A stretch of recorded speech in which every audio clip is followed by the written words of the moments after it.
Good morning and happy holiday for those who are on holiday.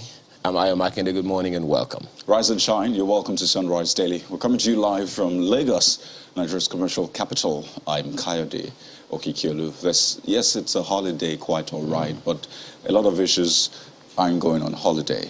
No. And top on that list will definitely, for a lot of Nigerians, be security or insecurity, as the case may be. On March the 28th, we saw that infamous attack on the Kaduna-bound train, and ever since that time, the fact that we're still grappling with the loss of lives on that train, we still have to grapple with the fact that dozens of people remain abducted in the hands of the terrorists. Well, videos have emerged showing the abductees, the victims, and I saw that video, those videos, I saw them, and they were heart-wrenching. You see these things in movies, right? I mean, that's the most a lot of people have seen, these instances, but seeing the reality of things, those people standing in front of the camera, some of them sitting, you see the terrorists behind them, clutched to their AK-47, and, people literally have to say anything just to secure their lives. Well, the families of the victims have been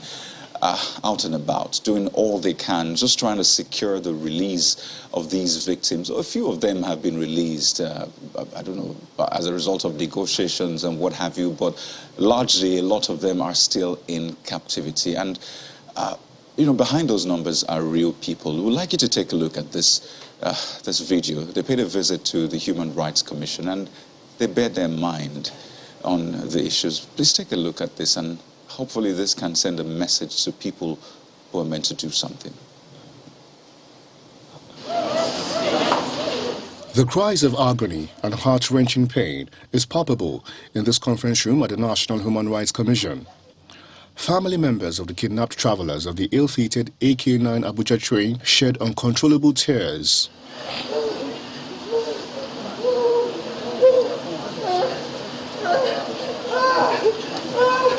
In an emotion-laden voice, they lament the agony the victims are going through in the hands of the bandits. They want government to rescue their loved ones. There is a 7-month-old woman and 2 weeks now who only gives birth through cesarean section. Only God knows the trauma she's going through. We have other people that are sick, that require daily medication. They don't have access. There's a toddler who is 2 years old, for God's sake. We can only imagine what they're going through. We can only plead, we can only beg the government, please, they should come to the aid of these people. Look at the pregnant woman, 7 months pregnant, now 2 weeks, it's like almost getting to 8 weeks, and she's already been given an appointment for cesarean section. Is she going to be there at that period? Please come to the rescue of our family members. Come to the rescue of your citizens. Come to the rescue of your children, of your son, of your wives. Please, Mr. President, do something. The representative of the Executive Secretary, Human Rights Commission, assures them of a quick response. The Commission is actually monitoring the events closely in the media and also making contacts with the relevant authority. We will definitely collect the plea and also ensure that it is transmitted to the relevant authority. And we will work closely with the relevant authority to ensure that the right thing is done. The agony is written all over their faces as they continue to pray for the best for their loved ones. The best they can actually do is pray and give out these pleas, but there is more that can be done. That's in the hands of government, those in charge of security, essentially those we have given the mandate to ensure the security and welfare of the citizens. The fearful thing, it's a Friday and it's a holiday, and a good number of people are watching us right now and wondering how far so far. There is this saying that Chamberlain used to say, what someone has said will do by what the person has done before. And it only raises in my mind the antecedents of governments, all across. I will recall, of course, between 2015 and now, we've had a good number of kidnappings and releases back and forth and the rest of that. But my mind still goes back to Chibok. And as at the last count, just recently, I think an event held, to mark the day, and Amnesty International released a report, saying that since that abduction of 2014, 109 of the girls remain in captivity. 16 of them have been killed. Between then and now, between December 2020 and October last year, 1,436 school children and 17 teachers, were abducted from schools in Nigeria by armed groups. And if you do the math, a lot goes into it. 8 years after Chibok. That must have happened this time around. That's the hope. That's why I'm bringing it up. This is the reality that some people have had to deal with and are dealing with. And I am just hoping and praying that in the spirit of all that is good for our country, in the spirit of the national anthem, in the spirit of the national pledge, in the spirit of the Bible of the country, which is the Constitution, protection of lives and property, whoever it is that is supposed to do whatever would actually go out there. I mean, look at that story of that woman. 2 weeks ago, she was abducted. 2 weeks she has to go through a cesarean section, and this is the situation that we have on our hands. I hope that we don't have to, talk about this every time. It's a holiday, and one of the things that a number of people will reference is we're not even having the kind of pomp and pageantry we ought to have about, such a period as this. But that's our reality now, and we're just hoping that this will be a jolly Easter for all of us. Let's take a look at the papers after now.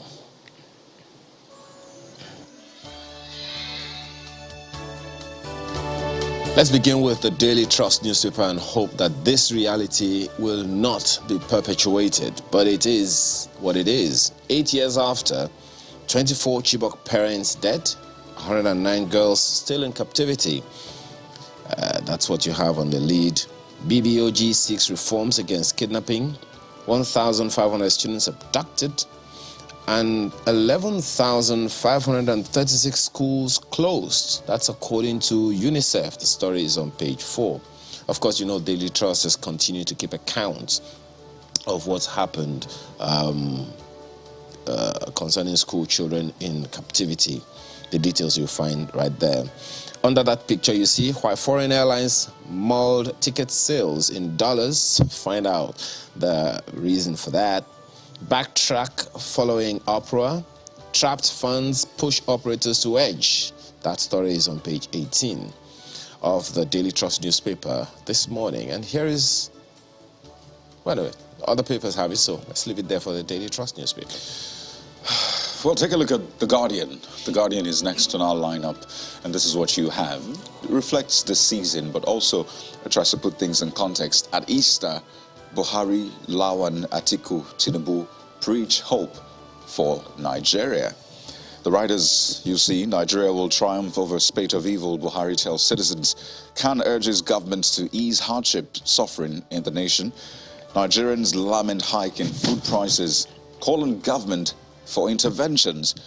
So that's the lead for The Guardian this morning. And, it's not just security. There's also the reality people have to face in terms of trying to earn a living, or at least try to maintain a living in the market. It is security.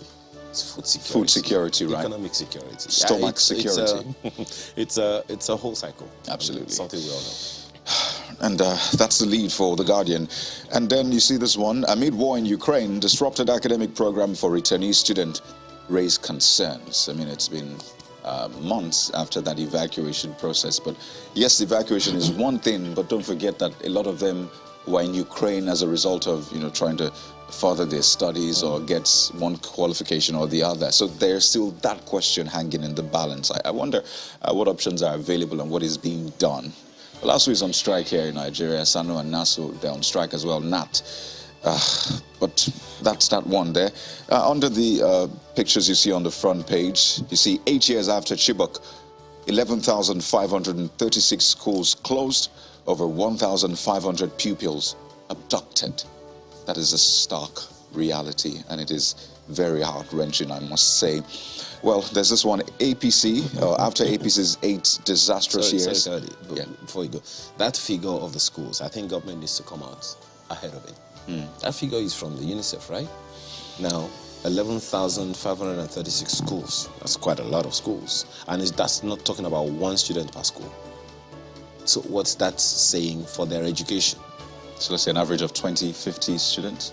And what's that saying for our future as a nation? It's something government needs to confirm or refute that figure. Well, presidential aspirant Dele Momodu is looking at the past 8 years, says after APC's 8 disastrous years, power should move to the south, says Dele Momodu. And a couple of other stories on the front page. Let's leave it there for The Guardian. The Leadership newspaper is also talking about insecurity this morning, and this is the caption on its front page. Leadership Friday, rising insecurity. You must act now.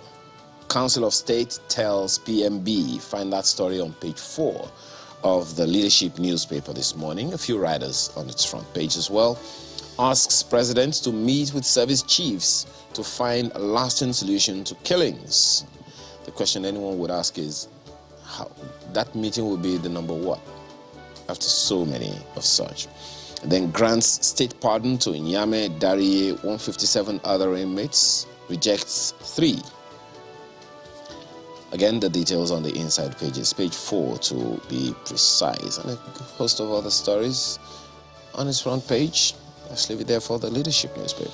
Well, the Daily Times leads with something from the president at this time, saying Nigeria will overcome uncertainty and security. Buhari tasks Nigerians on love for one another.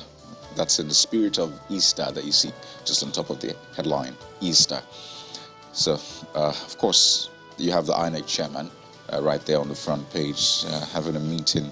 The unveiling of the newly printed voters' cards at the Commission's headquarters in Abuja yesterday. Sadly, same yesterday, we had that attack in Imo. We'll be giving you insights into that attack definitely on the program this morning. On top of the nameplate, you see 2022 MTEF. House approves 4 trillion naira subsidy, or rather for fuel subsidy, 7.35 trillion naira deficit. So that's official now. It's been approved. OK's $73 per barrel oil benchmark exonerates oil marketers accused of importing off-spec petrol. So if the marketers are not responsible for that off-spec petrol, or dirty petrol as they have called it, so who's responsible, and what has been done to ensure that at least there are repercussions, right? And this doesn't happen again. So we'll wait to find out. And what happens to the people whose vehicles got damaged in the process? There you go. So we seem to have answered one question, but there are a series of other questions begging for answers and action. So we'll put that out there. And you see, Council of State endorses clemency pardon to 159 citizens. I imagine those citizens right now, if they know, if they found out, I imagine the joy they must feel. That's the Daily Times this Easter Friday. Look at Nigerian News Direct. Money laundering, terrorism prevention bills. Nigeria risks blacklist. Buhari writes Senate. What does that mean? You'll find the details on page 3. It's one writer.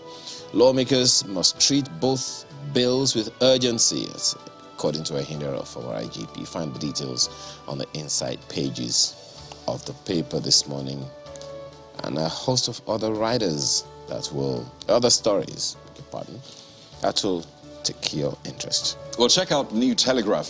16 years after last head count, Nigeria gets April 2023 date for census.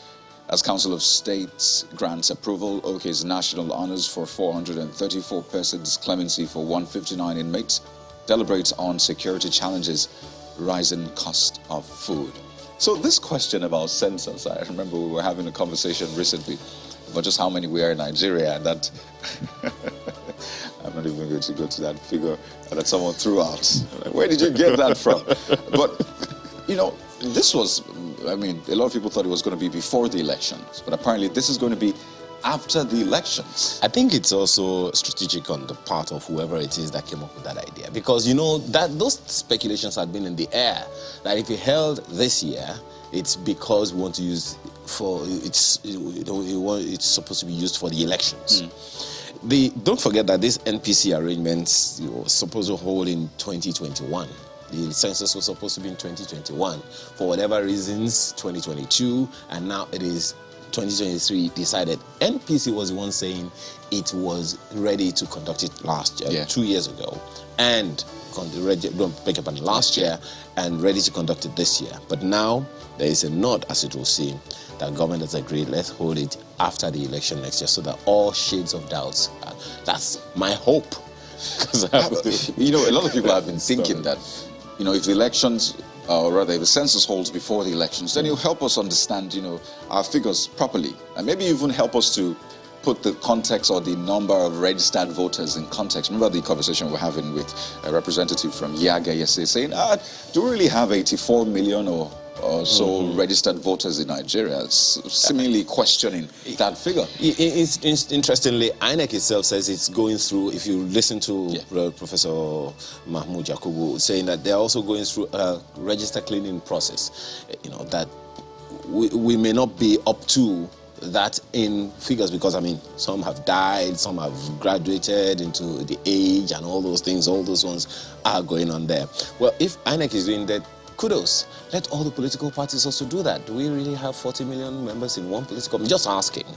Well, that's what we hear. That's what they say. Well, and I guess and hope that's what it is. But let us know what you think. Send us in 2023 after the elections. What are your thoughts? You can send us a mail or tweet at us at Sunrise Daily now.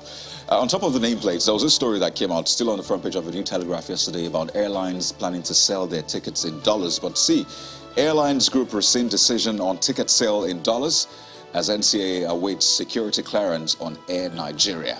So, Air Nigeria, is it going to take off? Is it not?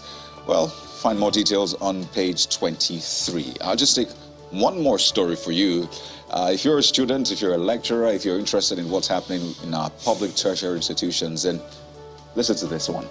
Go back to your students. FG begs ASU. Faults NLC's call for high-powered panel. So, page 3, perhaps we'll put this one in context. Go back to your students. FG begs ASU. Oh, it's a beg, not a command. Okay. It sounded like a command at first, but then you see the begging afterwards. But clearly we have a lot of issues to resolve, and I will wait to see how ASU responds to it. Don't forget SANU, NASU. Well, they said that they are planning on the next line of action, so wait to see. They had a 2-week warning strike, so we'll see. So New Telegraph uses the word beg. On the front page of the Vanguard newspaper, it's tell. So the lead story of the Vanguard newspaper this morning is about the conversation we had yesterday, how 106 persons were killed in one night, you know, from the Plateau Massacre. Find the details on page 5 of the paper. And we also have gunmen on rampage in Anambra, Imo, Bayelsa, kill INEC staff in Imo, gunman shot by police in Anambra State. I don't even... It's a whole lot packed on that front page, and I'm hoping that we never have to see this kind of thing again. But right above the nameplate, Nigeria limping to disaster. I hope we don't get to that point, but that's what you have on the front page. Right above Mr. and Mrs., Nigeria should provide palliatives to quench Nigerians' thirst. So according to INEC, the question you want to ask is, how is that going to happen? Well, the details you'll find there. Okay, it's a Friday morning, right? It's a holiday, right? So let's see if Mr. and Mrs. can bring any cheer this morning. One of them complaining to his friend, didn't you hear what I said? I forgot the gift I bought for my girlfriend at home with her name boldly written on it. The other one says, what's your stress? Your wife's name is Maria. Your girlfriend's name is Mariam. Tell your wife that her name was wrongly spelled, that's all. I'm not sure that's going to pass at all. Thumbs down for Mr. and Mr. Because this is not Mr. and Mrs. this morning. True. It's a Mr. and Mr. Well, the Nigerian Tribune is next up, and this is what you find bold on the front page of the Nigerian Tribune. NAS approves 4 trillion naira for fuel subsidy. That's, of course, on the 2022 revised budget. But see this one. Police gets 182 billion naira as salary increment. By the way, this was announced in December, right? This salary increment conversation. So we jubilated then, thinking it would take effect from January, as it was said, but we're in April and we're seeing this approval. INEC allocated 219.544 billion naira. FG gives nod to 17.32 trillion naira total budget for 2022 fiscal year. Page 5 has more details on that one. Gunmen kill INEC official in Imo during voter registration. Commission suspends exercise. So we're definitely taking a look at that one this morning. And consensus, that's about politics, by the way, on top of the nameplate. Push underway to prune PDP presidential aspirants to 4. And this one on the plateau attack, we have buried 106 people so far, says LG chairman. We had him on the program yesterday speaking to that effect, and it was heart-wrenching hearing what's going on, how they're still discovering bodies, according to him. That's Nigerian Tribune. Daily Independent has this one on its front page. 2023 presidential election, APC chiefs maul northern candidates to checkmate PDP. What does that even mean? Well, it's a story. You'll find it, the details of it, on the front page of the Daily Independent. Continues on the inside pages. Right below the picture, NAS OK 17.3 trillion naira revised 2022 budget, 4 trillion naira fuel subsidy. The details continues on the inside pages. That UNICEF story about the number of closed schools is also there on its front page, and so many others that you will find interesting this morning. And that's the Daily Independent newspaper this morning, bringing us to the end of a look at the papers. We're back after now to take on the issues for the day. First, security. Stay with us.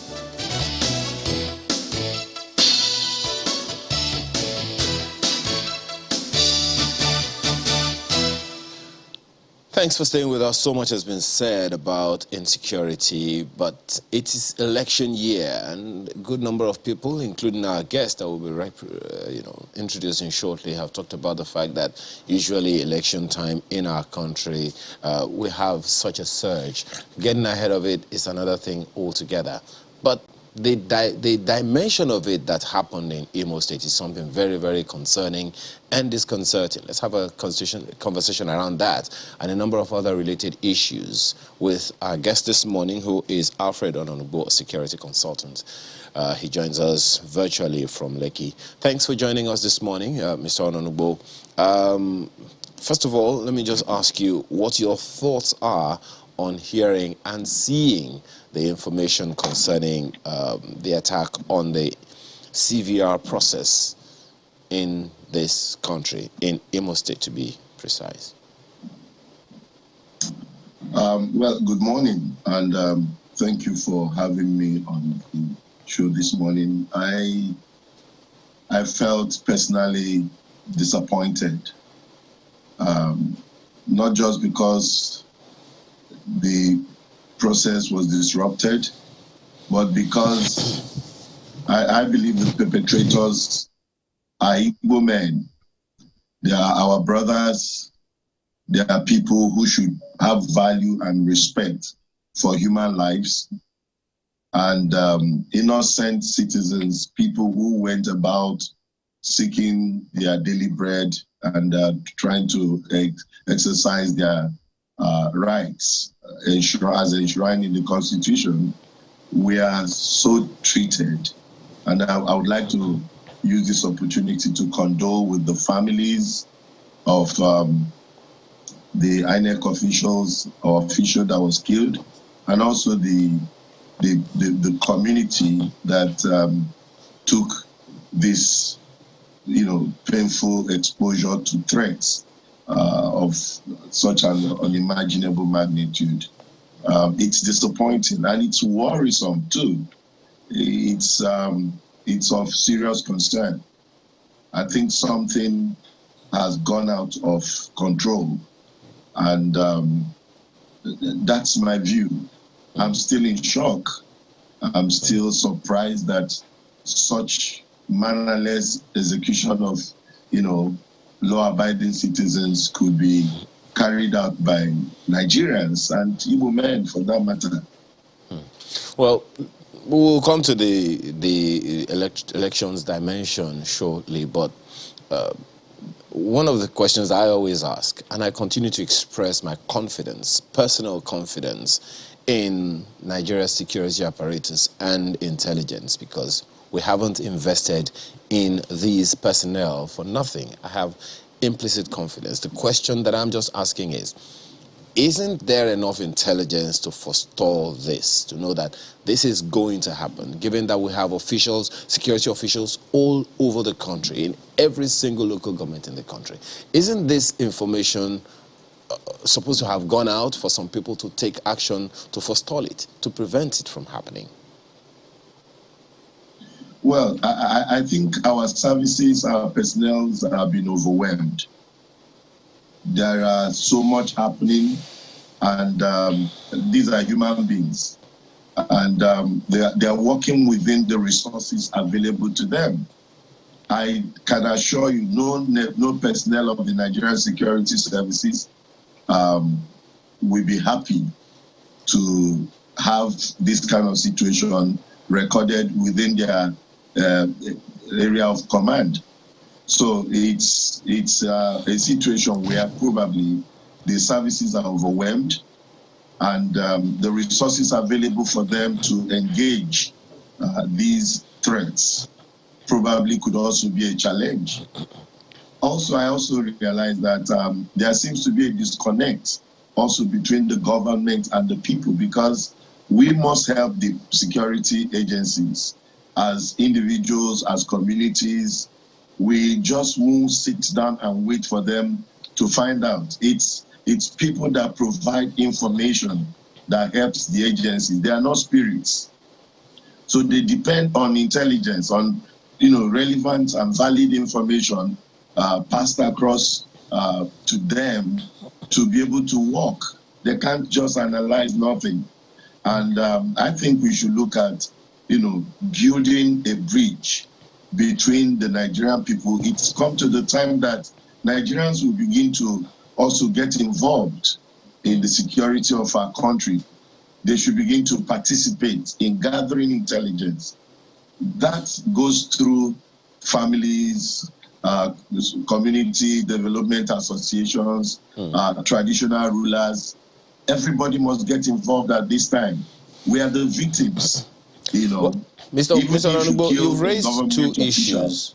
You've raised two issues. So everybody should get involved. Yeah, you've raised two issues. Any longer you've raised two issues right now. Two things that you have pointed out. One, the security infrastructure personnel in particular are overwhelmed, and two, gap, if for want of a better word, a disconnect between the people and the security agencies who are supposed to give who are supposed to get information from the people. So in terms of the overwhelmingness of the responsibilities that security agencies have to deal with, one would say, okay, maybe that is something that government has to deal with. But bridging the gap, this disconnect between the people and security agencies, now that is something that has to be done how? Because you know that there have been cases where people give information to security agencies and it didn't quite pan out the way that they had it in mind eventually. So what do the people do now? Well, I think the government should begin to consider restructuring the services. For instance, I believe strongly we should at this time begin to consider state police. This will give states responsibilities and some level of constitutional provisions to ensure that activities of criminals are effectively monitored. And also, I know that in the Southeast in particular, we have this organized structure of our own. We have town unions, we have youth associations, we have women organizations. These are structures that the government could study and look at how we can harness their potentials in helping us to build a safe and secure nation.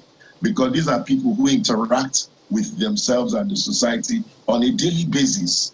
A uniformed and employed police officer lives somewhere, goes to work, and he has files on his table.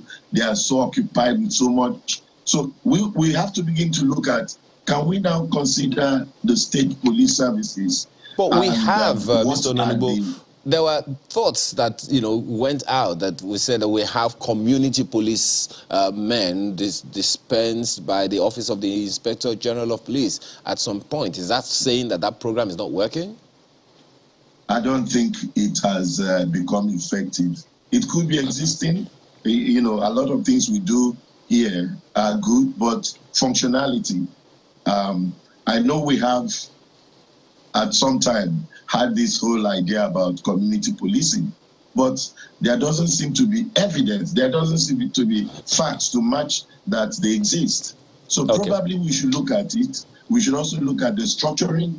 We should look at the administrative system that guides them, and also the provisions of resources with which these structures can function.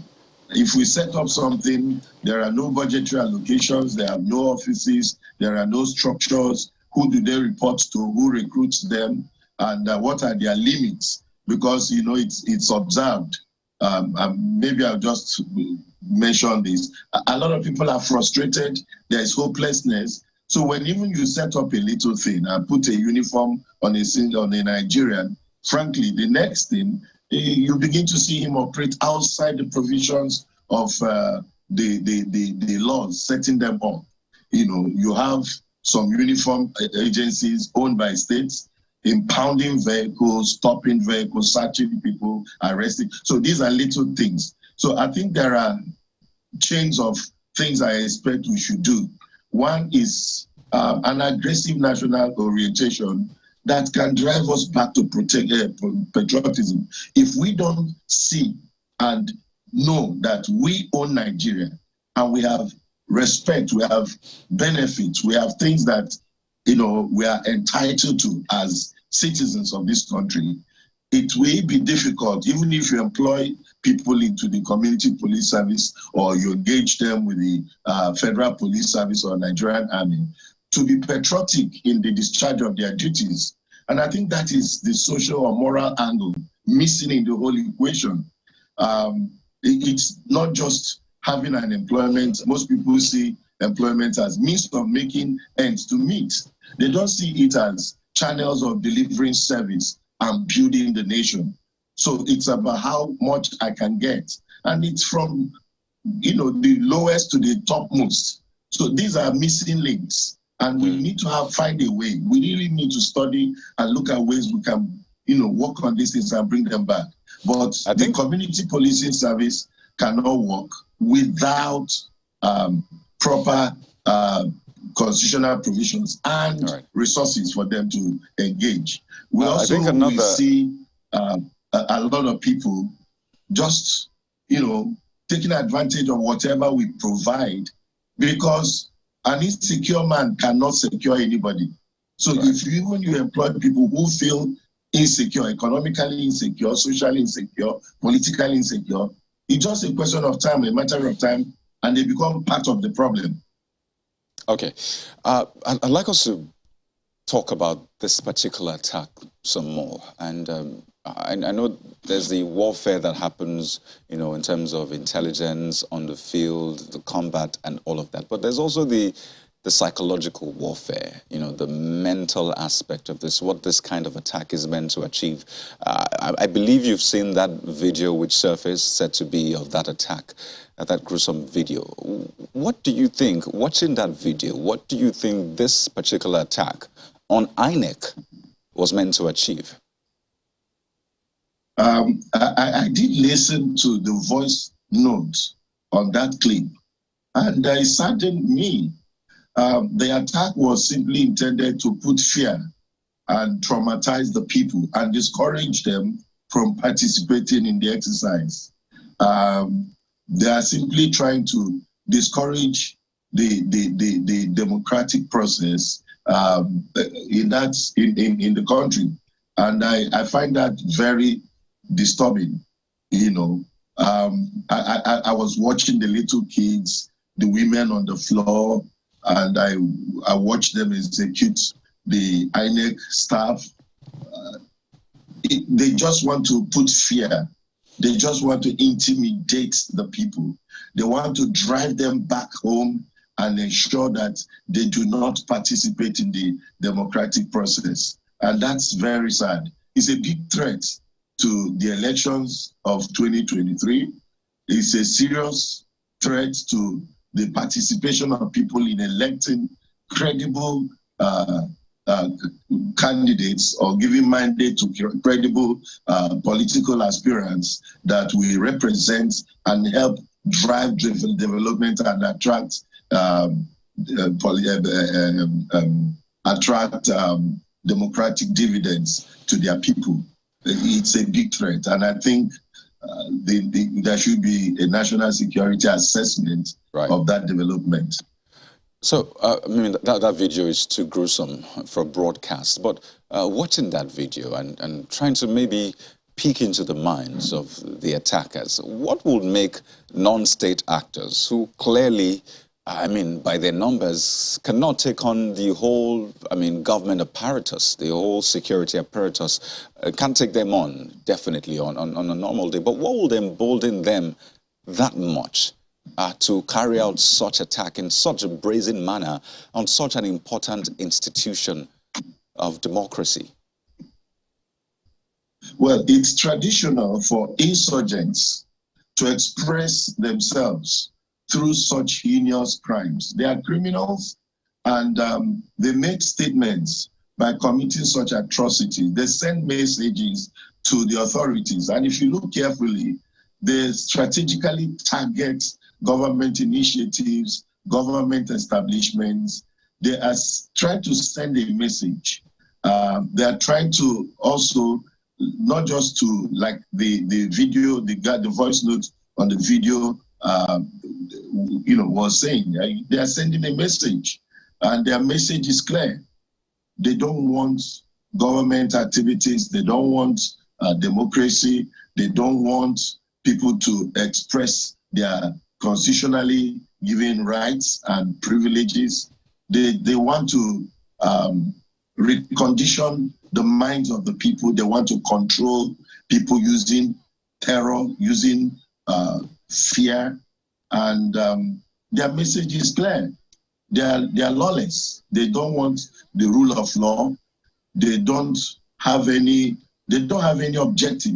Because I believe that the political platform allows for everybody. If you feel you have a vision for your people, you love your people, you care about your people, the most healthy procedure or process is to get involved in democratic process. And if you're elected, you bring your ideas, which means the people trusted you enough to give a mandate.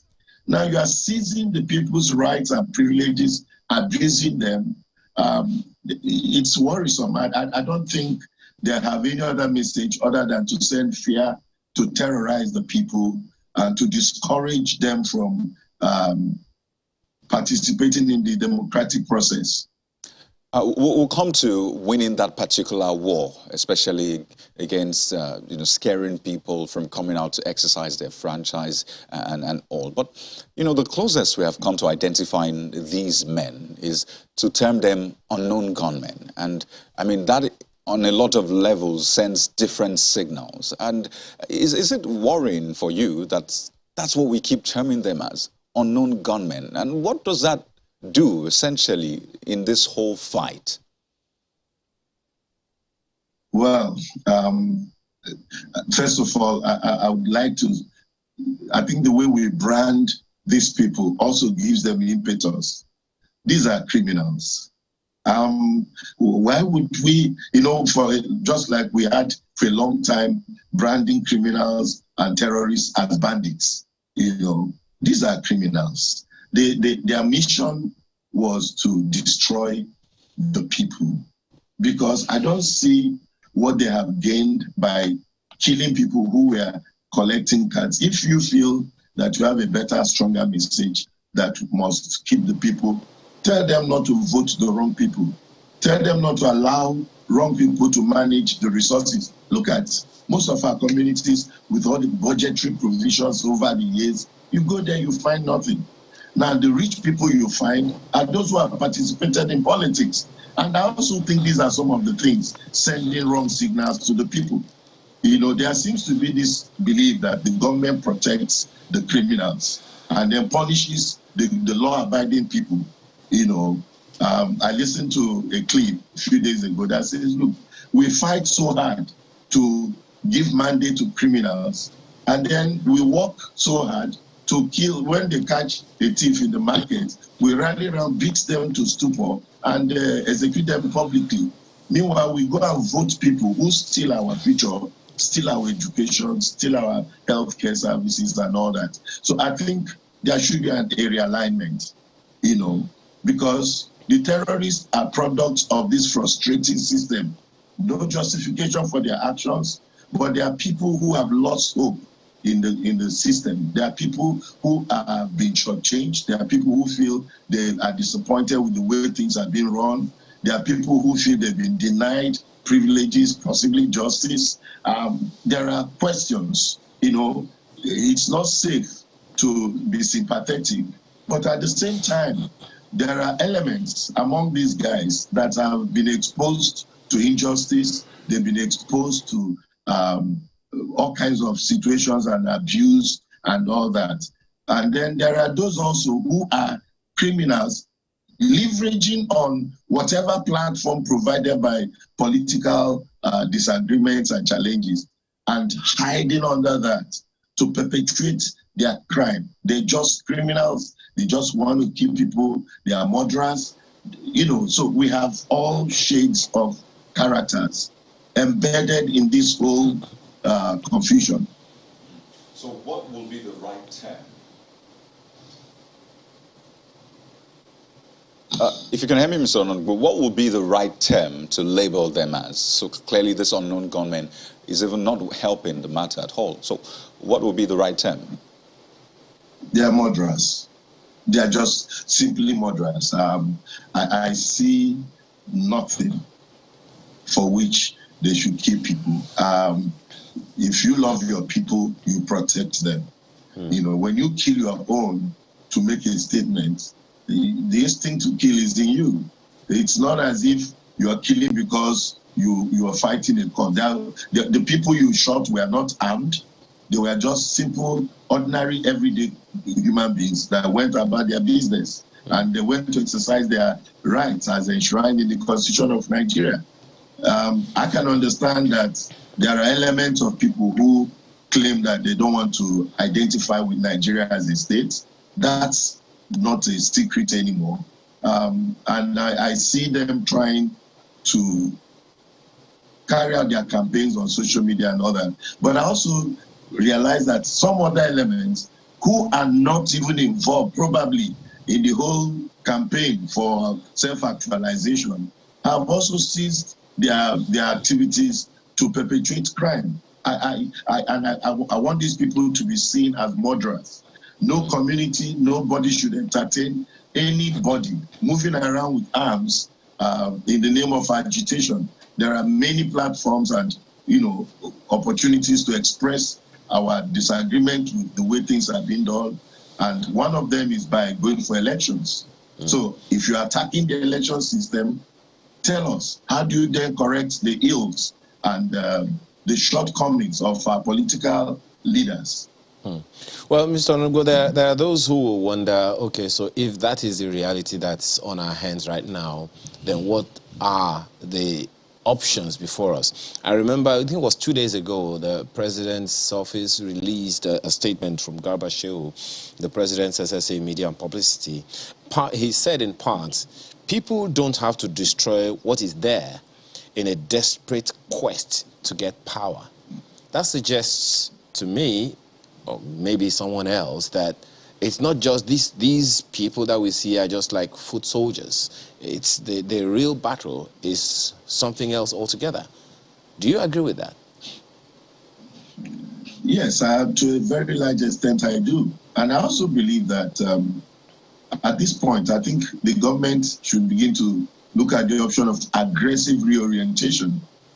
You know, some of the things driving these conflicts are embedded in religion, ethnicity, and of course, political interests. So we will need to look clearly. We have to consider engaging the religious establishments, looking at the National Orientation Agency, fund them, and have a template.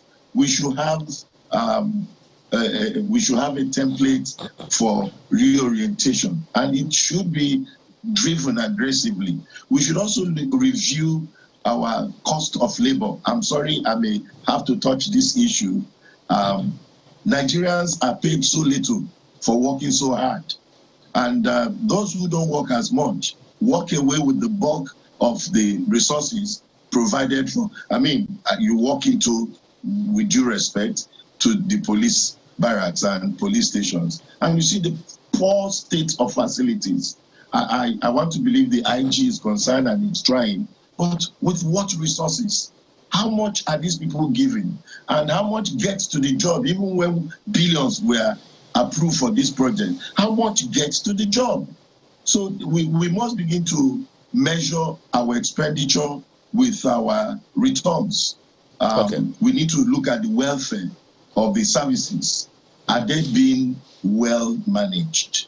Are they being motivated? Most certainly, something very concerning. So apart from national orientation, we use all the media. We mobilize the mosques and churches and traditional worshippers. We must all get involved in giving back Nigeria to Nigerians. Well, right there's now, one other thing. Like Nigeria is on sale. Well, Mr. Ononugo, one other thing that's been a concern for a good number of people is the strength of deterrence.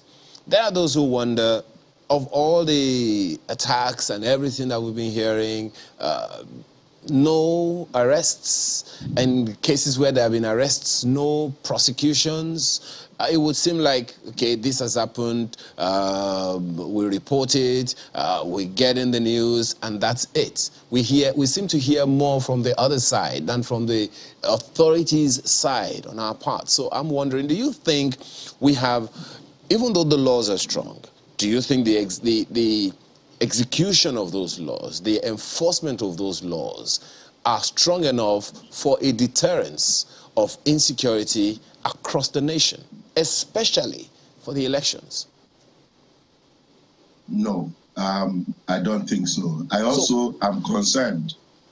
Now, you should understand that the terrorists also are not dumb. They are smart guys.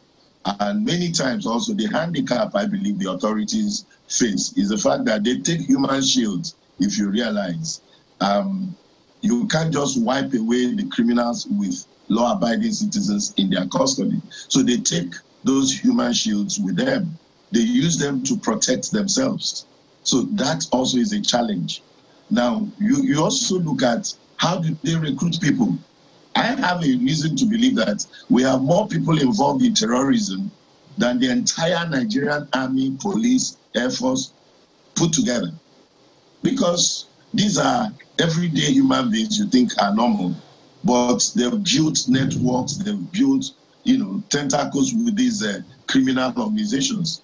And an average hungry man is for sale.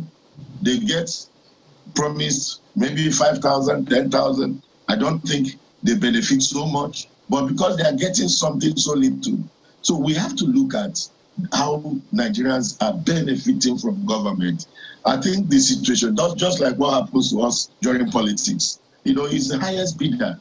People can tell you, oh, we belong here, we belong there. And you find the same group moving from APC to PDP to UPD and all that. People are hungry and they take advantage of every opportunity to get something, even when it destroys them. So I see the recruitment system of the terrorists as a big challenge to our services put together. And one has reasons to also think that there might be elements, even in the services, who are sympathetic with some of these criminals. So, because when we recruit people based on quota system, no credible profiling, people are not assessed based on their crime history and all that. And they end up in our uniform services, they end up in our security services. They will remain modes, they will remain channels for afflicting the country, because a criminal is a criminal, whether in uniform or out of uniform. So we've got to look at those things. So there might be some reason for some kind of security forensic audit. We need to audit the personnel that we parade as our security, because if they are part of the criminals, all they will get is sabotage. They will be providing intelligence for the criminals. They will be compromising on operational strategies and plans of these services, and that will not help us in achieving our security objectives. However, I also feel on the part of the government, apart from creating awareness, apart from media assurances, a lot must be seen to be put on the ground that goes to the people. We must create healthy grounds for investments to come into the country, develop our capacity, make sure that the system delivers services for which they are set up. Because these are where the problems are created. They shortchange the people, they deprive them, they manipulate information. And of course, when paper speaks, the people at the top, whether they are gaining from it or not, want to keep being relevant. So politically, they want to make political statements. They invoke provisions and protocols in government. And you just they get people to hear what they want the people to hear, even when people know much more than that. So we must provide a healthy channel to communicate what actually government is doing, how they are doing it, why they are doing it. And government must be open to adjust when the people feel this is not the best. You know, the choices you are making does not serve our interests. Then government should be able to beat a retreat, give the people opportunity to make contribution. So when we see we're winding down in a few minutes now. Let me just put this in. Let me take you up on what you said earlier. What indication really do you have to say that you believe that there are more people involved in terrorism than the whole security forces, and that's talking the police, the military and others put together? What indications do you have? How many security forces do we have in Nigeria? I imagine about 500,000 or thereabouts. So what indication do you have? Well, my first indication is that people live in communities where these criminals transit. They don't fly, they are not spirits, they ride motorcycles, they move in groups. And when suddenly you see unknown faces in your community and with suspicious luggages around them, and you don't inform the security agencies, you are part and parcel of the crime, you know. So when people conceal the activities of these men, then they are part of them. I believe strongly that when people begin to see the reason to expose them, and probably also the reason could be because they don't feel secure. You might provide intelligence, and again, like I said, the person at the other end getting the information might not be helpful, or his response might not be rapid. So probably people have also given up. But when criminals are transiting our communities, when we know elements in our communities who are indulging in drug or substance abuse, they have wealth they didn't work for, we don't know anything they do, and they have money. We have women who don't go to work, but they are comfortable, they are living well. What is the source of their income? So these are indicators that something is not right somewhere. And we should be able to provide such information to the relevant agencies and expect that when we provide this information, these agencies will act. And if you can hear me, I'd like us to talk about that of their informants. That issue we raised earlier about, so a lot of people are disconcerted, afraid, discouraged. They probably will not want to even approach any INEC office to maybe get their PVCs or for this continuous voter exercise, a voter registration exercise that is ongoing. And that's another warfare we have to combat. What must be done to, give back confidence to people? I saw in that statement INEC put out saying that, the President General of Town Unions in Imo State should, and other stakeholders must, do something to ensure that staff of INEC and others are protected. What must we do to give confidence back to people to engage in this process of electing the leaders who will eventually do right by people? Yeah, thank you. I think first is the way we also make public some of these activities. There should be some level of control, because it's not just, like I said, only INEC now. We must use all the institutions to encourage our people not to surrender our destinies, not to surrender our rights to criminals. All they want to do is to take our future. They want to take our rights away from us by force. We should encourage the churches. We should encourage traditional rulers, like I said earlier. We should encourage the national orientation agencies. We should see the police do public enlightenment campaign. We should also encourage the military and other agencies, civil defense, to get involved. There should be stakeholders across board. The state should also rally stakeholders around. Okay. And let's encourage and let our people know that this is we should also tell our people steps and measures they should take to ensure that we minimize this kind of harm coming to us, because we must be involved. We must provide information to the relevant agencies. We must also, because the man that is going to talk in INEC lives in a community. There must be people who will see that provide information. For instance, those people didn't just come. Somebody must have told them that that exercise was going on at that location, and they prepared and came there. It was a mission they set out with enough intelligence. So we must watch out for such things. And I think the security agencies are doing a lot, but they should do more. There should be profiling. We should do, we have this NIN ongoing, and we should explore how best it can serve us. There's a lot. I mean, as a forensic officer, and I know that we can do so much in the area of tracking and identifying activities that people are carrying out or conducting using their mobile telephones across board. We have to thank you very much this morning, Mr. Alfred Ononubo, security consultant and forensic expert. Thank you so much for your time and your thoughts this morning. And thank you for service to the nation. Thank you. It's always my pleasure. Okay. So right after now, we talk about something closely related, but it's in the spirit of the season. Please stay with us.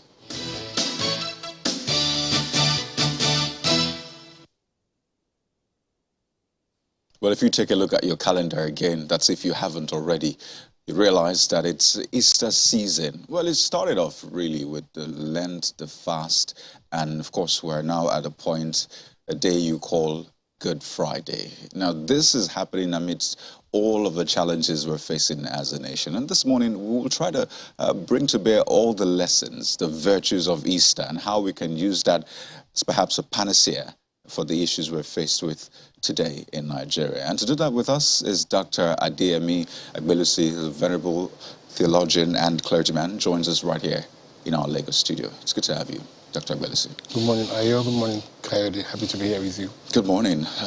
We call it Good Friday. Yeah. But we're in a situation now in a country where, is it from the Kaduna train attack where families of the victims are crying out? It's been 2 weeks more since that attack.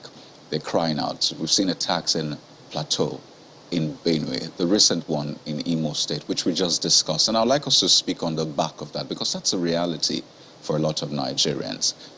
What I realize is that in those areas, they have religions. They practice, major religions. And Nigerians are very religious. And to the best of my knowledge, these religions preach peace and love. Well, the question you ask is, where is that peace and love being preached in the religious houses? How come we're not seeing them outside? Okay, that's a very fantastic question, and I'll try to locate it and summarize as much as I can. The reality of Good Friday is that Good Friday happened exactly because of what we're going through. The Bible tells us in the beginning of creation that God made the world perfect. Created it and said everything was good. And so that's what we all expect. That's the ideal we want. But then there came a serpent that deceived man to disobey God. And by that action, we had sinfulness, death, and pain come into the world. So God promised that he would come and redeem mankind. So Good Friday is the day that check is cashed and God redeems mankind. So yes, we do have the continuation of sorrow and sin in the world, but the church looks forward to the second coming of Christ when he now comes to establish the new creation, the new kingdom, where there's no more sorrow, no more weeping, there's no more pain. And so we're in a period when the elect of God are being completed. So that's the theological message of Good Friday. But in reality, as we live every day, of course there's sorrow, there's a lot of pain, a lot of disappointment that we live with. So Good Friday helps us to look to the cross, look to what Christ has done, and to see that in sacrifice there can come out something good. In pain there can come out something bitter. So the situation all around us should also help us look at the human condition. And it's really amazing that somewhere in John chapter 8, Christ caught a woman in adultery and he brought her to him and he said, look, whoever can point a finger at themselves and say that they are perfect should throw the first stone, and no one could do it. So in as much as we want to throw blames all around the country, at the government, at the people, at the church, at everybody, the reality is that none of us can really throw the stone. I heard a previous speaker say, look, the more people involved in terrorism and these actions than even the armed forces themselves. And the thing is true. It's a societal problem. And of course, religion has a role to play in it. But of course, morality, education, government, the media drives the agenda. And so we all have to work together to build a better society. Doctor, the question that my colleague asked, I don't know whether I'm reiterating or rephrasing. Okay. The issue he's raising is, I thought that the reason for religion, the reason for faith, was to forestall those things happening. The reason for faith was to entrench love in the environment, in the societies, in the interiors, that we will take from those interiors to the city centers, to the federal capital, so that the things that we're experiencing now, the way we're experiencing them now, we will not be experiencing them. So is that to say that faith or religion is not strong enough to persuade people to dissuade from evil? Well, I'll be very careful in answering that, because at face value, I would just say yes. But reflecting again theologically, we all live as product of our choices.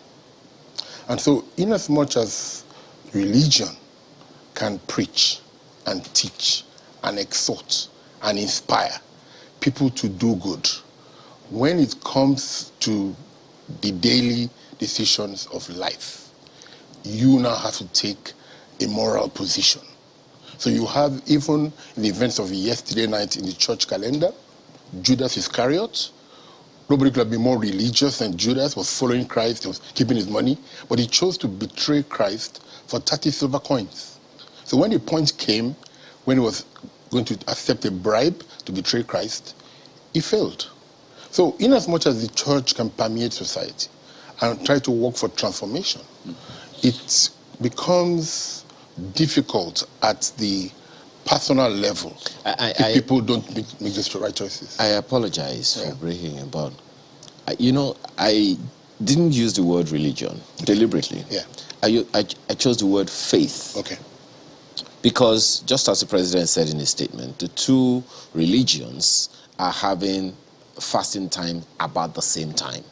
So one would expect that that exercise was supposed to invoke some form of intrapersonal change or conversion, So I'm just wondering if the promises of faith is not strong enough to persuade people. That's the question I'm asking. Okay, the promises of faith is strong enough to persuade people, but the essence of faith starts with something called repentance.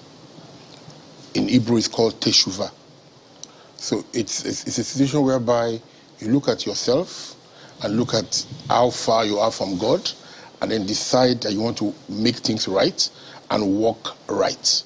And in that restoration of relationship with God, you are now inspired to do the right things. So yes, I do agree that faith should inspire people to do the right things, but you still cannot take away the role of the person deciding at each moment of his life that I want to stand for the right.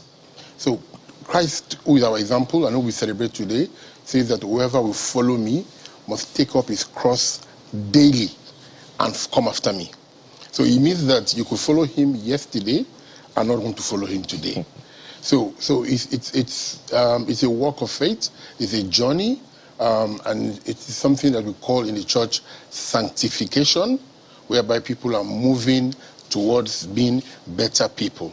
And again, it's a function of the whole society and the whole religious, moral, media, educational system working together to raise better people. When you said earlier that, this period is meant to remind people to look to the cross and find some form of succor, hope, that things will get better. And I don't know who this statement is credited to, that religion is the opium for the masses. And, there's that sense of, yes, you're going through a lot, okay? You've probably been crying for days now. Your loved one is probably dead or missing, or you've been at the receiving end of an attack. I mean, the list is literally endless. But you hear that statement that you still look to the cross, or there's still hope ahead. And the question a lot of people keep asking is, please, how close are we to that hope or to things turning around? I know you probably get that question a lot, that, Venerable, when are things going to change? What do you tell people, especially Nigerians watching it and thinking, when is that time? Well, things change, first of all, internally before externally. So in the midst of our crisis and in the midst of all the challenges that we are going through, it's possible for you as an individual to embrace peace, embrace what we call the shalom of God, and to receive the stability of your times, despite what we're going through. So the fact of our situation is that things will continue to get difficult. I mean, Christ said to us clearly in Matthew 24 that at the ends of the times there will be wars, rumors of wars, famine, difficulties, parents and children fighting, betrayal. So it's not unexpected. However, the person who lives by faith is able to look at those storms and still sing a song of hope and joy that in this world and in the world to come, nothing is lost. So again, it sounds a bit abstract from society, but that is why it's a journey of faith. And I'm happy the way Ayo put it, that religion is the opium of the masses. It is religion that killed Christ today. Christ always challenged religion, and that's why religion got rid of him, and really spoke about faith, about reality, about coming to him, and emphasizing a personal relationship. So if individuals in society start to embrace these personal relationships, then we'll find a difference. So we've maybe been approaching this the wrong way, focusing on religion instead of faith. Because religion has a sense of, okay, just follow. Okay, I mean, you don't really have an identity. You're doing it essentially as a group. There isn't that personal conviction. So maybe that's where we've had the challenge. We've been focusing too much on religion and not faith. Yes, it is a huge challenge. In fact, Archbishop Carey, one of the former Archbishops of Canterbury, said that religion is, in Nigeria, it's a mile wide and an inch deep. And this basically speaks to what you're saying, that people like the rituals, they like all the embellishment, the titles, the position, and all the accoutrements of religious practices. But at the end of the day, when it comes to taking individual decisions of loving your neighbor as yourself, loving your God with all your heart, your soul, and your mind, which is what the summary of the commandments are, we fail in it. So we don't have a civil society. Human beings have no value for life. It's been 8 years of the Chibok girls. The people on the trains have had, I'm not sure they've had any kind of counseling or therapy. They are just expected to just move on. Policemen are murdered, and I don't know, the families are just sent out of the barracks. I'm not sure they're paid. Their dues, if they are paid, is very meager. Teachers are facing issues. Students are at home, as well as on strike, and there's so much pain and suffering. And there's nobody to put an arm around all of us and tell us things will be okay, and give us hope. So yes, I see a lot of Easter messages around, but I don't think that, like my wife will always say, action speaks louder than words. You know, the issues that you have raised here, I mean, our time is going. So let's try to bring this into reality before we let you go. Faith is supposed to help people hope for something. And I think one of our creeds in the nation is hope. You know, so I'm wondering, before in this season, before this season is over, many people are at home. More people are at home today, and will be at home on Monday than on an average day when they're on work days. So how do we take faith to the streets? The Muslims will also celebrate soon the end of the Ramadan. How do we bring faith to the workplace? How do we bring faith to the street in the face of all the realities that you have, painted, which is the reality that everyone sees? Faith is not sin. Faith, as you said, is seemingly unreal, but all of the holy books say that if you believe in God, God is going to make life better for you. But it doesn't just happen. You have to believe. How do you bring that faith into people's real realities? Okay. We're all products of our thinking. This Holy Triduum, that is the Good Friday, the Holy Saturday, and Easter Sunday, tell us one thing, that light will always triumph over darkness, and that the most gloomy days will give rise to joyous days. So like Psalm 30 tells us, weeping may endure for a night, but joy comes in the morning. So this is a period to reflect again that it was a bleak, gloomy Friday. Between yesterday night, Thursday evening, and this morning, Christ had faced 6 trials.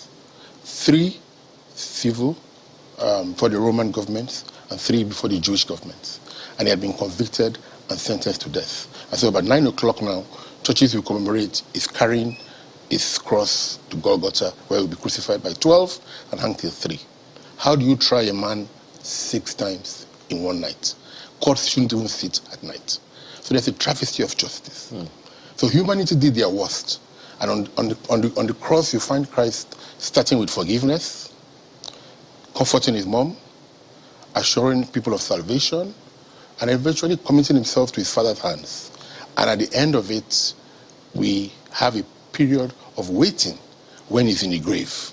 And then suddenly on Easter Sunday, the essence of the Christian faith bust. There is an open grave and the tomb is empty. So the worst of humanity on Good Friday has given birth to the best of God. That is what we should reflect on this season. That no matter what we're going through as a nation, it's a period of darkness. It's a season. But it will give rise to a new Nigeria. But Things will get better again. At the end of it is, at the core of it, I apologize, God. No. At the core of it is love. Yes. Be it on Thursday evening, on Friday, on Saturday when he's in the grave, and on Sunday, at the core of it is love. Love is the reason why we have the cross. Love is the reason why we have Good Friday. John tells us, for God so loved the world that he gave, he offered, he sacrificed his only begotten Son, that those who believe in him may not perish but have eternal life. So we find Christ on the cross with his arms wide open, embracing everybody to come to him with all their challenges, their burdens, and it will give them rest and it will give them peace. So Christ offers hope by his death and resurrection to all people who are facing different challenges now, either bereavement, they're suicidal, they're depressed, to just look to him, speak to him, draw to him, and in the Easter hope, in the rising, believe that for them the sun will rise again and they will smile again. I have two questions. Well, we have 2 minutes. I'll see how we'll do it. The president's statement, commemorating Easter with faithful said, I enjoin us therefore to leave out the eternal words of Jesus Christ on the cross. Father, forgive them, for they know not what they are doing. And we're faced with insecurity, terrorism. This is banditry, but terrorism now in other parts of the country as well. And there's been a talk about amnesty, clemency, and all of that. How does this statement get, expression in the reality of our laws and the call for some sort of amnesty and all of that? Yes, I'm an accredited mediator and I do dispute resolution for a living. And I will tell you clearly that if you don't have a dialogue, a therapy, and a forgiving process, like you saw in the Nuremberg trials after the Second World War, and that's so old. He had it in South Africa with Mandela. People just came out and said, look, I killed your mom, arrested your dad. There's a lot of healing to be done. The NSAS panel, would have done that, but they were more judicial. But we need to have a sit down. The amount of lives that are lost here is ridiculous. It's unheard of. And so people need to come together. Yes, there should be a dialogue. The president is right. We need to forgive one another for the hurts and the pains we are causing each other. And there have been failure on the parts of citizens, failure on the parts of the government. And as we prepare to have new leadership in 2023, we need to have this dialogue to see how we can sit down together and forgive each other and start to love each other as a nation, because we are one Nigeria. And no matter where you go, you carry the badge of being a Nigerian, irrespective of what you achieve. So that's really, yes. Let me sneak this last one in because of our time. So we have Lord's temporal, Lord's spiritual. Yeah. I mean, the commons and, of course, the fourth estate of the realm. But the Lord's spiritual have a role to play, as it were. And I'm using this loosely, but I want to focus on religious leaders, or leaders of faith in this case. What role do they have to play in the build-up to 2023? Well, I think since our time is gone, religious leaders need to help us set an agenda, a benchmark as to what is the criteria of leadership we should be looking for. Not race, ethnicity, but content of character. We should set the agenda as to who can lead Nigeria out of the woods. Who are we looking for? I think that's the clearest. And they also give us hope that we should go out and vote, get our PVC, and engage in the civil duties. But most importantly, let's set a standard. No channels will have their debate. I'll be so happy to take part in that. Anybody who won't debate shouldn't rule us. That should be a ground norm. They should come and speak to us, tell us their mind. We can't give them psychiatric evaluation, but at least the debates help us have a thinking as to who they are and how rational that they think. So that's what I think we need to do. Dr. Adeyemi Agbelisi, venerable clergyman in theology, and I must say that this conversation has been some sort of therapy, a breath of fresh air for me. Thank you so much for your time thank you. on the program this morning. Thank you very much. Well, I imagine it was therapy for you as well. But we have one more stop before we call it a wrap on the program today. You don't want to miss this. Please stay with us. The fallout of this is the tendency for drivers to violate speed limits for possible economic or social gains, commit lane indiscipline, and overload their vehicles and disregard other traffic rules and regulations. These violations heighten the spate and fatalities of road traffic crashes within the period, thus tasking the capability of the members of the Corps. In fact, other stakeholders who are worried by the negative consequences of such violations, leading to the pervasive obstructions, deaths, and injuries, as well as loss of man-hours caused by these delays.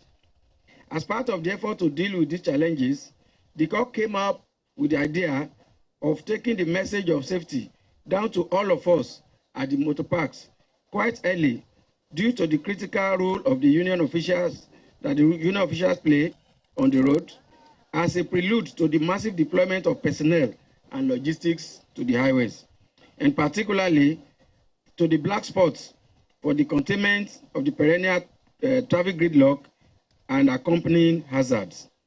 The year 2022, therefore, we present yet another challenge, and that is why we have come out to tackle head-on with the commitment and determination as evidenced by the comprehensive measure we are putting in place to address the dreadful experiences we have had before.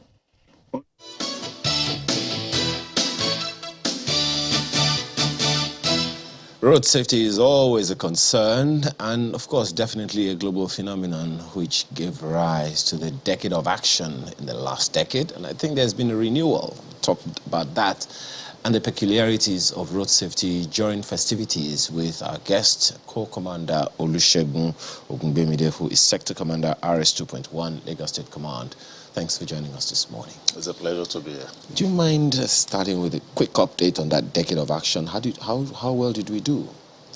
Yes, when we have a reason to talk about decade of action, I think the headquarters will have been in the best position to have a total wrap-up of what it all entails. But from Lagos' end, I think I should be able to give you a kind of piecemeal of what exactly played out. The first one was between 2010 to 2020, which were to reduce the rate of road traffic fatality by 50%. And, still within this period, we had our challenges here and there. We had the issue of the downfall in the economy that affected so many activities. We had, coming up with COVID also came to play too. So many issues that might not really want to give a vivid account of what played out. But in line with the 5 pillars, as has been given as a mandate by United Nations, Nigeria did quite well.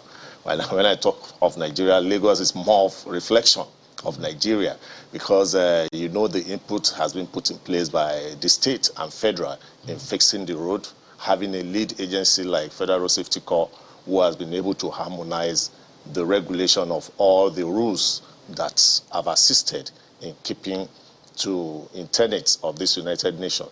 Then we also have keeping the road safe in the area of having a good, safe vehicles. We've had a reason to go to various depots and station our men in what we call safe to load. So it's not just about running after vehicles on the road. That's one of the mandates. How do you keep vehicles that are able to meet up to minimum safety standard? Because we are talking of all the things that will lead to reducing this rate of road traffic fatality. And we have the safer road, fixing the road, getting an intervention, safer road users. We've done the best of public enlightenment within this last 10 years, where we've collaborated with so many agencies in that area, because the major focus of Decade of Action is that it should go beyond a particular agent. It's everybody's concern, the NGOs, the government, the road users, and all parties. And that is actually the focus. And in the last 10 years, I think Nigeria has done so well. I understand there's been a renewal. We'll talk about that. Yes, the renewal is just between 2021 and 2030. 2030, yes. What would you say is the most challenging responsibility that you have had to undertake I recall your colleague in Akwa Ibom listing out a number of things that they're going to be paying attention to, safety conduct, overspeeding, and all the whole 9 yards. What would you say is the most challenging thing for you in terms of, for your organization, I mean, in terms of ensuring road safety? What's the most challenging, the most difficult one you had to contend with from the people? Just say the man. The person. The man, the driver, the person, the road user. Because when you want to look at the various causes of road traffic crashes, you talk about the road, you talk about the vehicle, and you talk about human factor. The road can be fixed. We can determine to say we want to make all our roads tarred. It's within the purview of the government or whoever that has the right to fix the road to do that. When you want to talk about the vehicle, I can also determine to a large extent that I'm not going to allow this vehicle to ply the road if it's not meeting up to minimum safety standard, which we have been doing all over the places. We have series of arrests. If I could have arrested about 60,000 Lagosians in the last 1 quarter, is an indication that the enforcement is very strict. But when it comes to... Sorry, just on that, 60,000 vehicles in Lagos? Yes. As a result of faulty... Generally, totally. Not roadworthy. Not roadworthy infractions, but 60,000 apprehensions in a quarter.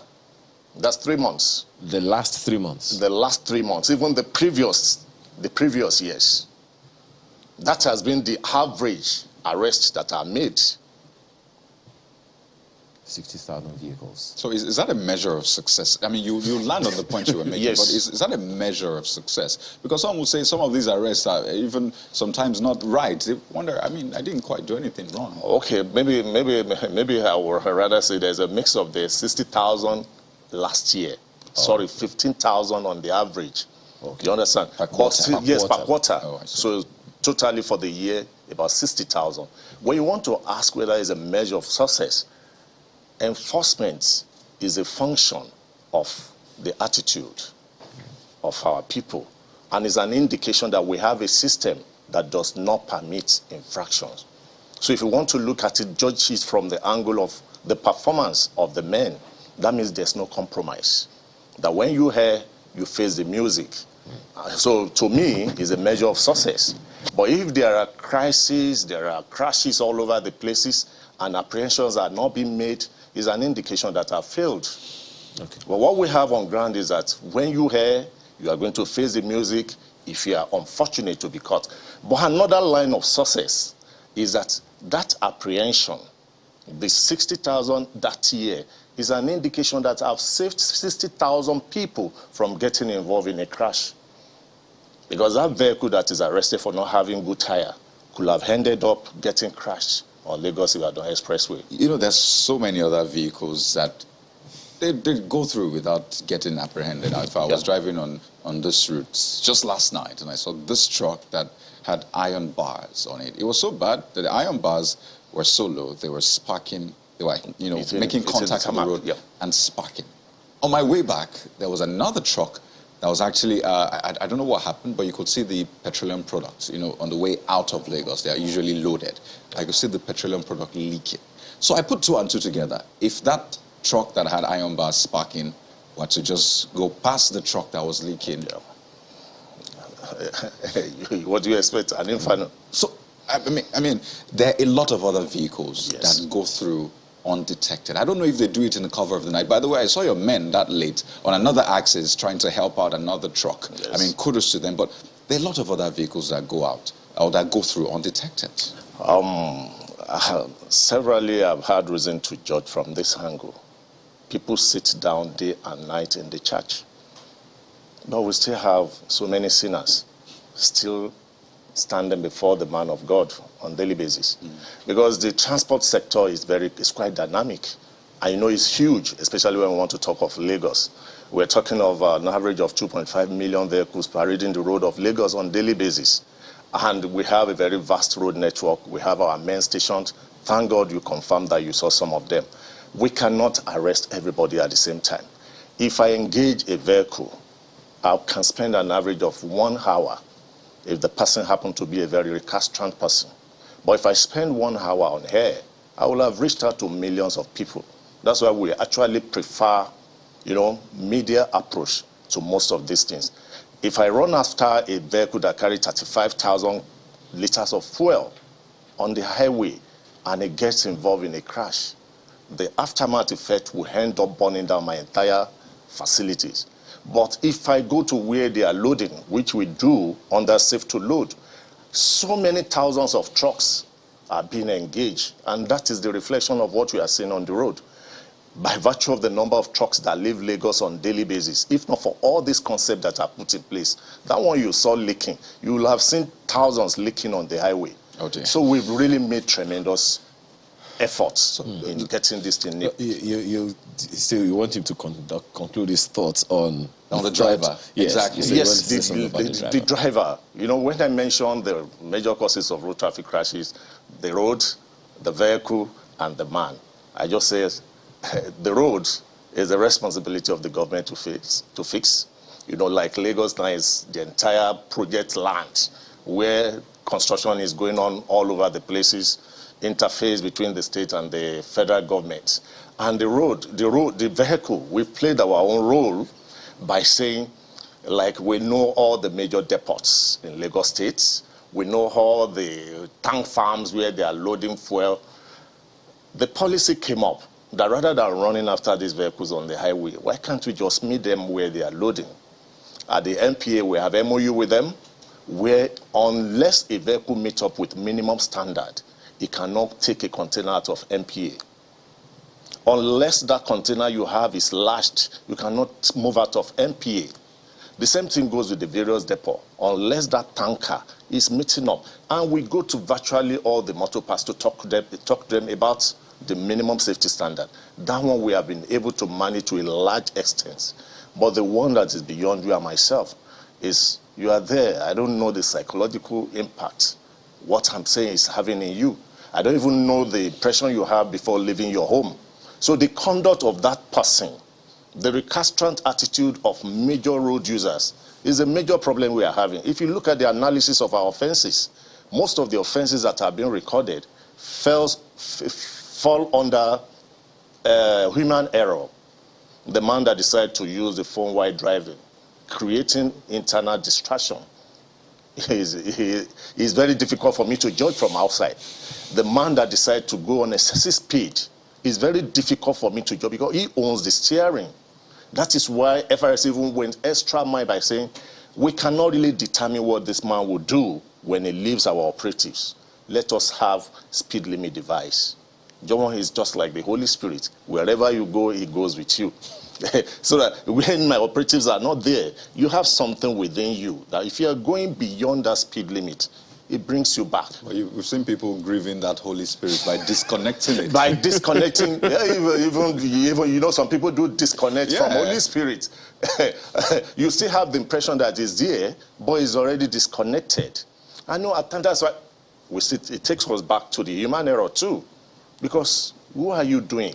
And the reason why we emphasize more on commercial vehicles is because if you have your family in your vehicle, your wife, the face of your children, becomes your speed limit device. Because when you look at them and you are going on excessive speed, you know the implication. Your wife could correct you, and the face of your children could correct you. But that driver driving the commuters has no emotional connection with them. What he's concerned about is the money the fund is going to generate by making his turnover. So it's our responsibility as a body to protect those people.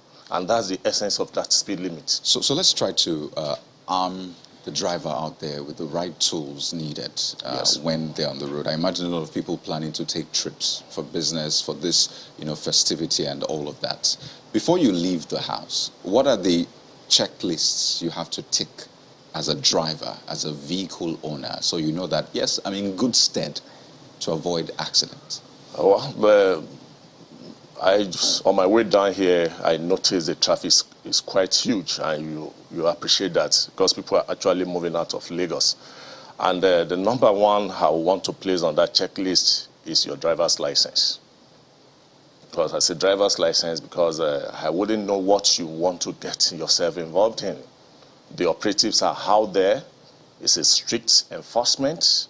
If you are not complying with the traffic rules, you are going to be stranded because you are definitely going to be arrested. And if you don't have your driver's license, your vehicle will be taken in lieu of that driver's license. And that means your trip is truncated. But they can have maybe a picture, a copy of it. I don't need a picture. It doesn't have to be your the hard driver's copy, license. Yes, the hard copy is the one I can trust. Oh, really? But yes, as regards your vehicle papers, we've permitted that you could go with your picture or go with your photocopy.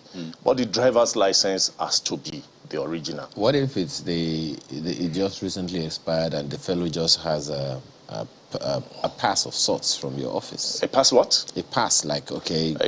We don't operate with pass.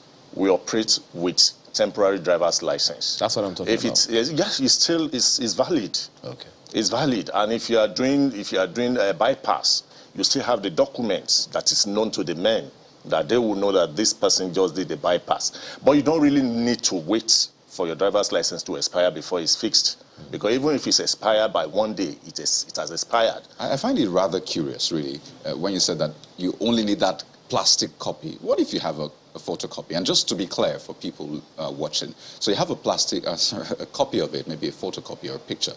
There's an identification number on it, or the barcode that can be scanned to be sure if indeed it's the same person. That, I imagine will have the picture, will have details on whether or not it has expired. Isn't that another way to be sure that this person has a license? You are just talking of confirmation to be sure that he has a driver's license.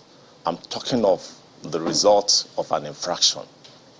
That when you commit an offense and you are arrested, I cannot take the phone. Oh, you so understand now? If an infraction, if there's an infraction, for identification, you can always show those. For an identification, you are expected to. It's still the same because you don't know when you're going to get arrested or apprehended. So you can't take the risk of saying, I have it in my phone. You can have all your other documents in your phone. I can't operate with a photocopy. But when you have your photocopy and you are arrested, definitely I'm going to take the vehicle from you. But when you have your hard copy, original, it will be taken in lieu of your vehicle. That means you can still proceed on your journey and you go with your ticket. And is that what the law says? That's what the law says. So anytime you are free, you come back, make your payment, and it still have its time limit. If you don't operate within 15 days, the law permits that you are taken to court. So these are the rules that we put in place. The one that I would believe could be risky is having your original papers with you, but not your driver's license. A robber or a thief has no business with your driver's license. It's only your vehicle papers he could pick and use it as a passage, maybe with the security men. But nobody will go because your picture is there. They will know definitely that the person is not the owner. So I know a lot of Nigerians will be responding to this because they might ask, what if your wallet is stolen and you have a copy? That's a good reason. You have a copy of what? Yeah, a photocopy of your license. We are still saying the same thing. Okay. If there's no infraction, I will see it. I will use it as an identification, a confirmation. There's a good cause. You understand that you have a driver's license. Oh, I see. But if an infraction is established, that document becomes irrelevant to me. I'm wondering, I'm sorry. You know why? You know why? It's all as a result of the, let me say, misconduct of man too. Because in the past, we used to honor that gentlemen, Nigerians are gentlemen. Oh, no, let's take the photocopy. And at the end of the day, the man feels he's smart. He will never come back to clear his fines. But when you know what it takes you to get that driver's license, and it's taken from you, and maybe your charge is just about 5,000 naira, you run down to pay your fines. Oh, so just to be clear, this is in the case of an infraction. It's just an infraction. Okay. For all other things you are expected to go along with, well, for your own safety and your vehicle safety, you have your fire extinguisher. Okay. So those are other items on the checklist? Yes, yes, I'm picking on other items. You have your fire extinguisher, you have your extra tire, good spare tire.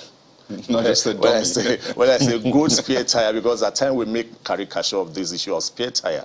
Somebody will tell you he has a spare tire. By the time the boot is opened, the rim is not even It's there. a spoiled tire. Not It's a spoiled something that, because the essence of spare tire is in case one of the four has issue, you can easily change it and get out of the area of danger. You know, it's also interesting that a number of people don't even know that tires expire. Yes, so we have encountered so many people that, in fact, not even encountered, we are confronted that why would you say this tire is expired? And we know one funny thing about all these issues is that we've given enough advocacy as regards all these issues. I guess it doesn't sound like it's enough to I want to believe. I get one narrative sometimes that Nigerians, we know what we are doing. It's what we want to do that we do. If you see me controlling traffic, you see me as responsible, as wonderful establishment. If you see me clearing crashes, you hail me and bless me. But if you come around and I get you arrested, all what I've done becomes, by the way, you start pouring curses on me. That means we know what is right, but when it affects us directly, we picked offense. That man that you feel does not know when the tire expires, he knows. But as long as he's not arrested, he's not bothered. But the day he's arrested, he will tell you he does not know the meaning of that's 4 digits in that box. And I'm sure you know. You know, there's some other tires that are meant to be used in different weather conditions. For example, yes, you have them in winter, because some countries have to change their tires during winter and change it back when the winter is over. But you find those tires to be used in winter, imported into Nigeria, which is a very hot climate. But yes. And it's clearly put there, by the way. I just wanted to put that out there. But I know that you have a toll-free line. I wanted to also touch on that. I think it's 122. 22. Is it in operation? Is it operational? Very active. If you call it now, someone will respond. So what are the services you can get from that toll-free line? Why should people call it? When should they call it? Well, the natural impression of an average Nigerian is that when you are involved in a crash, or when you come across a crash, you call the toll-free 122. But we also have our corporate social responsibilities that is actually being attached to that 122. If you are stranded, yes, if you are stranded and you need help, you can call the 122. In any part of the country? Any part of the country is a central line.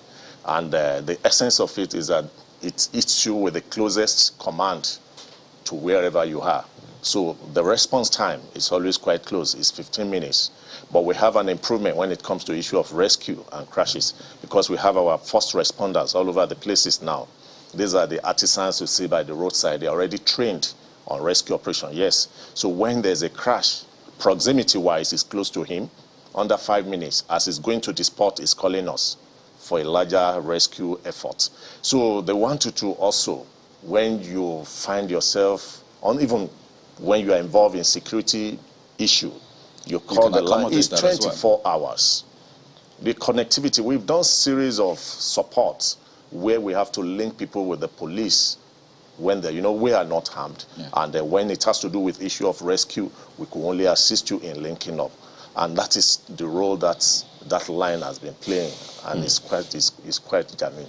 You know, we could go on and on with you, Mr. Ogungbemide. It seems like this is the second, what do you call it? Therapy? Oh yeah, this is road therapy, right? Olusegun Ogungbemide, Sector Commander, RS 2.1 Lagos State Command. Thank you so much for your time this morning, and all the best for what you do for the country. Thank you very much. A few messages just before we go. We'll begin with this one by Peter Idialu. At-risk behaviors on our roads. It's an email. The FRSC officials need to step up their game to be able to address several at-risk behaviors by some road users, including driving against traffic, disobeying traffic lights and road signs, excessive speed driving under fatigue, and vehicle overload with passengers and goods, among others.